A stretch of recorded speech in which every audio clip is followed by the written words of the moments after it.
Leadership Development by Zach Moji and Riley Heron. The definition of a leader in leadership development. Leadership development refers to any activity that enhances the quality of leadership within an individual or an organization. We began by asking some questions like, what is a good leader? Has anybody ever been asked to take on a leadership role? And how did you grow as a leader? The first thing we're going to talk about is traditional leadership development programs. A need has been emerged in recent years is a lack of leadership talent under development. Companies create options that extend the careers of current leaders while developing means to attract and train those to replace them. Studies have shown that there is a shortage of quality leadership in companies. One study done showed that nearly one-third of employees thought that their leaders were able to react to problems and solve the issues in an effective manner.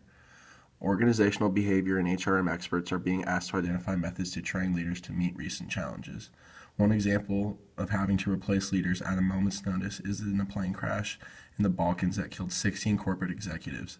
In the case of the fallen executives, most corporations found that they were unable to fill these voided positions. Zand suggests that there's three primary areas to be developed.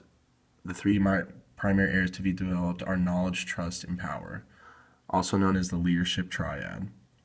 Leadership development seems to be a case where there is a noticeable gap between research and practice. In the United States alone, approximately $12 billion has been spent on leadership development with little to no evidence that supports its effectiveness. 30% of both male and female leader emergence is attributed to irritability. Evidence on whether a leader is born or made greatly favors that they are made, developed. 2/3 of the top-ranked business schools offer leadership courses, and half have established leadership development programs. The vast majority of leadership is open to experience and development. One method suggested is to develop an acceleration pool. The acceleration pool uses information gained through assessment centers to identify a new leader's strengths and weaknesses. The information is then used to speed up the training process by focusing more on the training of weaknesses and developing strengths. There seems to be a merit in identifying key individual experiences that are predictive of success. A study done on military cadets showed that their physical fitness, prior influence experiences, and great self-esteem all predicted a future's leader effectiveness. People believe a new development system should be used. Instead of focusing on individuals, rather focus on the company's desires or outcomes or goals and working back towards one's abilities. This allows the company to train their trainees to achieve these outcomes.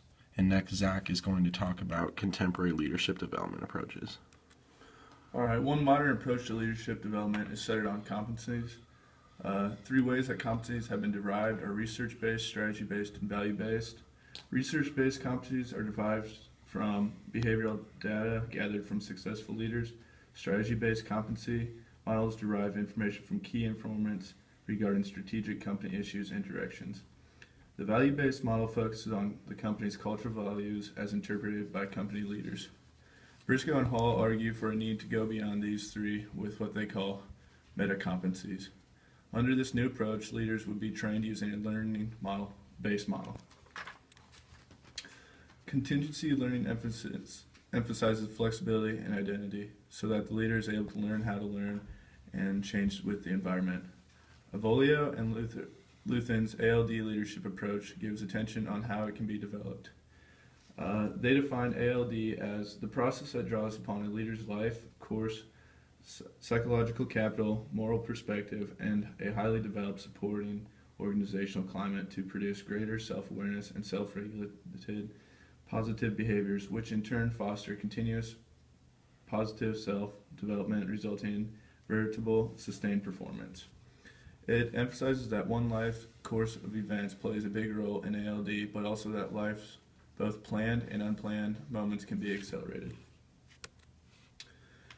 Heredity, life events, and specific leadership experiences all affect one's ALD. The ALD process can be accelerated by starting with a desired endpoint enhanced with self-awareness and self-regulation. Another emerging method of leadership development is coaching. The goal of effective coaching is to move away from managing equal control and forward to the idea that managing equals creating a context for coaching. When the relationship between a coach and a client is built on mutual trust, respect, and freedom of expression, the potential for heightened learning increases. A supportive coach can reduce the loneliness of the CEO's role by creating bonds that help the leader renew energy levels and provide new challenges. To obtain the greatest value from coaching, some of the more important practices include a strategic focus for coaching efforts, integrated coaching into HR systems, and evaluating the results. This is an era in which CEO succession will become an even more vital concern for many organizations. Many European firms that are family-based have become targets for takeovers due to leadership succession problems.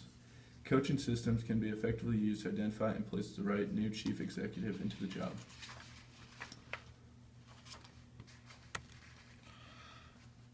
A few more indirect techniques for developing leadership effectiveness. Leaders can undergo personal growth training that may involve a combination of physical, psychological exercise, and outdoor adventures. This approach is aimed at empowering participants to take greater responsibility for their own lives and ultimately their organizations. Job redesign is another important technique that attempts to manage the job rather than the extremely complex person who holds a job. This approach helps you concentrate on the characteristics of identity, variety, significance, autonomy, and feedback. There has been research that when an employee perceives these characteristics, they do high-quality work. The behavioral management approach can be effectively used by leaders to meet challenges ahead. OB-MOD techniques based on the principles of apparent conditions have excellent results on human performance in organizations.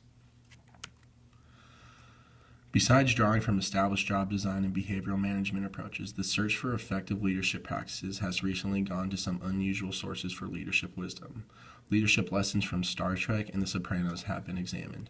These titles give researchers and practitioners of the wide variety of approaches to leadership development that has been underused or yet to be explored.